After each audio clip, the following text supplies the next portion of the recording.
YouTube video එකේ ඉස්සරහට photo එක දාන්න තේරෙන්නේ නැද්ද? එහෙම නැත්නම් thumbnail එක හදන්න තේරෙන්නේ නැද්ද? එහෙමත් නැත්නම් හදන thumbnail එක කැතයිද? ඉතින් මෙන්න මේ ඔක්කොම ප්‍රශ්න වලට උත්තර අද මේ වීඩියෝ එකෙන් ඔයාලට බලා ගන්න පුළුවන්.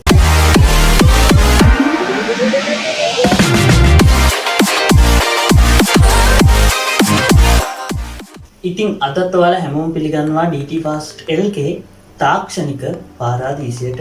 ඔයාලට මතක ඇති මම මීට කලින් වීඩියෝ එකක් අරගෙන ආවා YouTube වීඩියෝ වලට කොහොමද thumbnail හදන්නේ කියලා. නමුත් මම මේ වීඩියෝ එක අරගෙන ආවේ මටත් හරියට thumbnail හදන්න බැරි කාලෙක. ඔයාලට ඒක තේරෙනවා ඇතිනේ thumbnail එක හැටියෙම. ඒ වගේම තමයි ඒ කාලේ මම වීඩියෝ එක හැදුවේ ගොඩක් අඩු quality එකකින්. ඒක නිසා මට හිතුණා ආවෝ මේකෙම remastered version එකක් ගේන්න ඕනේ කියලා. ඒකයි මම අද අරගෙන ආවේ කොහොමද mobile phone එකෙන් හොඳ Photoshop හා සමාන quality එකක් තියෙන thumbnail එකක් හදාගන්නේ කියලා. ඒ වගේම තමයි මේ වීඩියෝ එකකින් ඔයාලට YouTubersලා ගොඩක් පාවිච්චි කරන font මොනවද ඒ වගේම එක එක જાති tips ඉගෙන ගන්න පුළුවන්. එහෙනම් ඉතින් අපි වැඩි කතා බහ නැතුව යමු වීඩියෝ එකට. ඉතින් මෙන්න මේක තමයි app එක. මේකේ නම Pixel app. ඉතින් මේක open කරගත්තායින් පස්සේ ඔයාලට මෙන්න මේ විදිහට තමයි බලා ගන්න පුළුවන් වෙන්නේ. ඉතින් ඔයාලා open කරගත්ත ගමන්ම මේ new text කියලා තියෙන text එක delete කරගන්න උඩ තියෙන delete icon එක press කරලා ඊට පස්සේ වැටෙන OK බටන් එක press කරන්න. ඊළඟට ඔයාලා කරන්න ඕනේ ඔයාලට පේන වෙති උඩ තියෙන dot 3. මෙන්න මේ dot 3 click කරලා ඒකේ තියෙන image size කියලා එකක්. මෙන්න මේ image size කියන එක click කරන්න. ඊට පස්සේ ඔයාලට පේන වෙති preset කියලා එකක් තියෙනවා. ඒකේ custom කියලා තමයි වැටලා තියෙන්නේ. ඒක ඔයාලා YouTube thumbnail විදියට මාරු කරගන්න ඕනේ. මෙතනදී width එක 1280 height එක 720 විදියට තමයි save වෙන්නේ. ඒ වගේම ඔයාලට ඔය side එකේ තියෙන එක එක themes වලට මේක මාරු කරගන්නත් පුළුවන්. meme හදන themes තියෙනවා. එතකොට එක එක જાති themes තියෙනවා. ඔයාලට කැමති නම් ඒ වගේ theme එකක් භාවිත කරන්නත් පුළුවන්.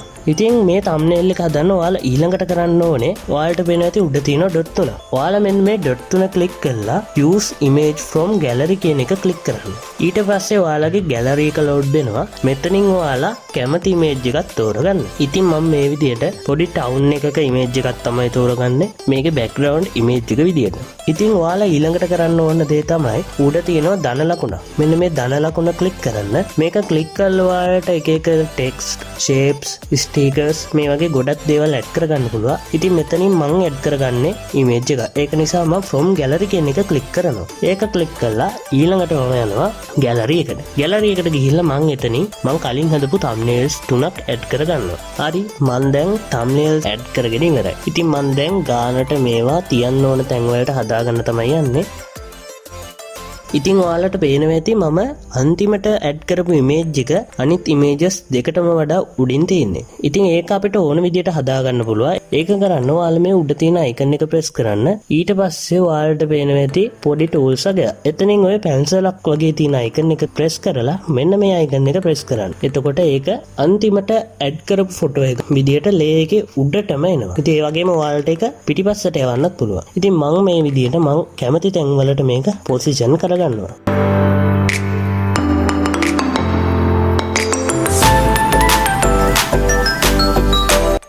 හරි මන් දැන් මට ඕන තැන් වලට images ටික දාගෙන ඉවරයි. ඉතින් මට දැන් ඕනේ මේ ෆොටෝ එක වටේට පොඩි outline එකක් ගහගන්න. එතකොට මේ image එක වෙනම කැපිලා පේන නිසා. ඒකට මම ඔය පල්ලෙහා තියෙන icon එක press කරලා පහළ තියෙනවා stroke කියලා එක. අන්න ඒක මම enable කරගන්නවා. enable කළා ඔයාලට පේනවා ඇති උඩ තියෙන color එක තෝරන්න පුළුවන් අපිට.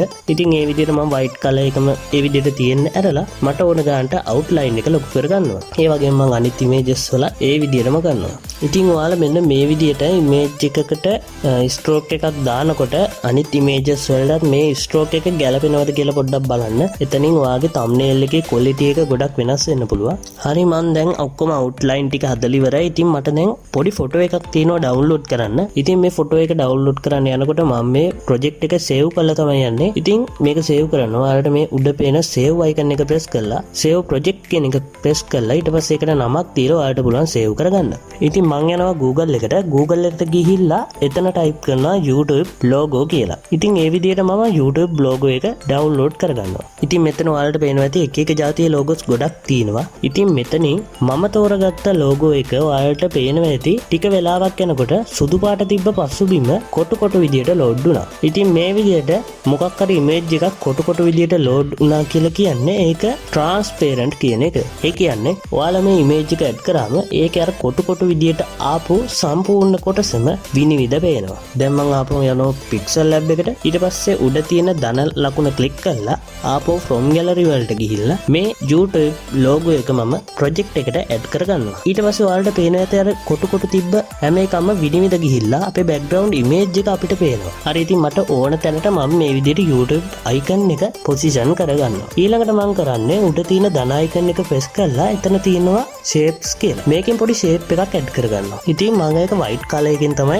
add කරගන්නේ. ඊට පස්සේ ඔය තියෙන පොඩි dot වලින් අපිට පුළුවන් ඒක කැමති ගානකට ලොකු කරලා කැමති size එකකට කැමති පැත්තකට හදාගන්න. ඉතින් මම මේ විදිහට මම කැමති විදිහට ඒක හදාගන්නවා. හරි ඉතින් මම දැන් ඒක හදාගෙන ඉවරයි. ඔයාලට පේනවා ඉතින් මම shape එක add කරේ අන්තිමට නිසා ඒ shape එක අනිත් photos වලට එතකොට YouTube logo එකට උඩින් තමයි ගිහිල්ලා තියෙන්නේ. ඒක නිසා මම ඒ layer එක යටට යවනවා. හරි ඉතින් මම දැන් ඔක්කොම දේවල් මට ඕන තැන් වලට position කරගෙන ඉවරයි. ඉතින් මට දැන් ඕනේ මේකේ මට අවශ්‍ය තොරතුරු ටික type කරන්න. ඒකට මම උඩ තියෙන ධන ලකුණ click කරලා text එකක් add කරගන්නවා. ඊට පස්සේ මම කරන්නේ ඔය ඒ අකුර වගේ තියෙන ලකුණ click කරලා එතන edit ගිහිල්ලා මට ඕන දේ හෙලකුරු keyboard එකෙන් type කරන එක. ඉතින් ඔයාලට මම පෙන්නන හෙලකුරු එකෙන් type කරලා මම මේ විදිහට ඉංග්‍රීසි font ටිකකට තමයි මේක තෝරන්නේ. ඉතින් ඔයාලට පේනවා ඇති එහෙම ලොකු වෙනසක් වෙන්නේ නැහැ. මේක සමහර වෙලාවට bold වෙනවා. ඒ bold එක අයින් වෙනවා. එච්චරයි වෙන්නේ. ඉතින් ඔයාලා මේ සුපිරිගෙන text එක සිංහල font එකකට add කරොත් මේක ඉංග්‍රීසි අකුරු විදිහට තමයි ඔයාලට ඒ සිංහල font එකෙන් පෙන්වන්නේ.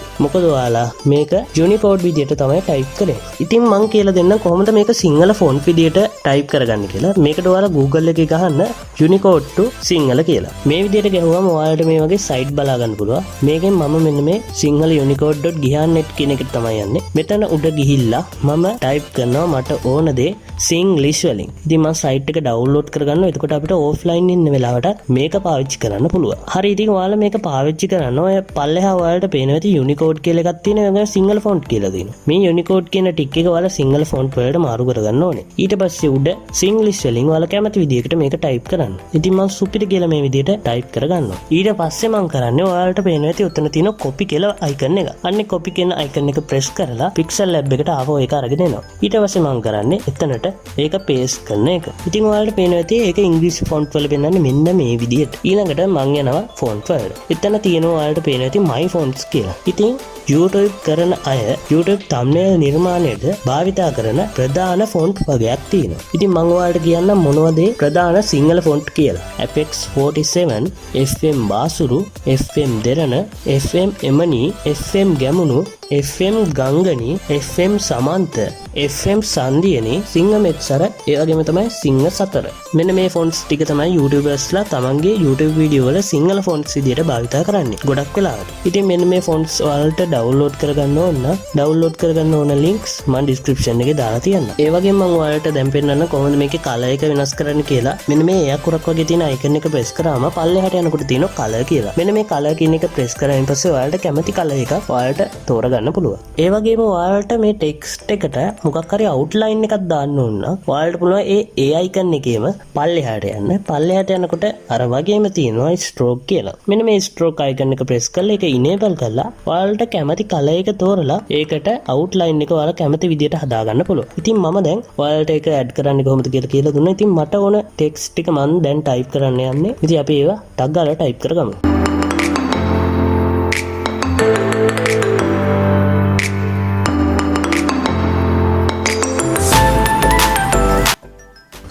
හරි ඉතින් මම දැන් thumbnail එකේ ඔක්කොම දේවල් type කරගෙන ඒකේ colors දාගෙන ඉවරයි. ඉතින් දැන් ඔයාලට හිතෙන්න පුළුවන් මේ app එකේ තියෙන colors විතරද අපිට මේ font වලට මේ අපි type කරන අකුරු වලට පාවිච්චි කරන්න පුළුවන්. නෑ. ඔයාලට කැමති color එකක් භාවිතා කරන්න පුළුවන් ඉන්ටර්නෙට් එකෙන් download කරලා. ඉතින් ඔයාලට ඒකට ඔයාලා කැමති color එකක්. එහෙම නැත්නම් මොකක් හරි photo එකක් download කරගන්න. ඊට පස්සේ text එක select කරගන්න. ඊට පස්සේ පල්ලෙහා තියෙන ඒ අකුරේ icon එක press කරලා පල්ලෙහාට යනකොට තියෙන texture කියන එක. අන්න ඒක click කරන්න. ඒක click කරලා ඔයාලට පේනවා ඇති no textures කියලා තියෙනවා. අන්න ඒක click කරලා ඔයාලා කැමති image එකක් මේකට add කරගන්න. ඉතින් මම golden color image එකක් තමයි මේ විදිහට add කරගන්නේ. ඉතින් මම මේ විදිහට මට ඕන හැම type කරපු අකුරකටම ඒ photos add කරගන්නවා.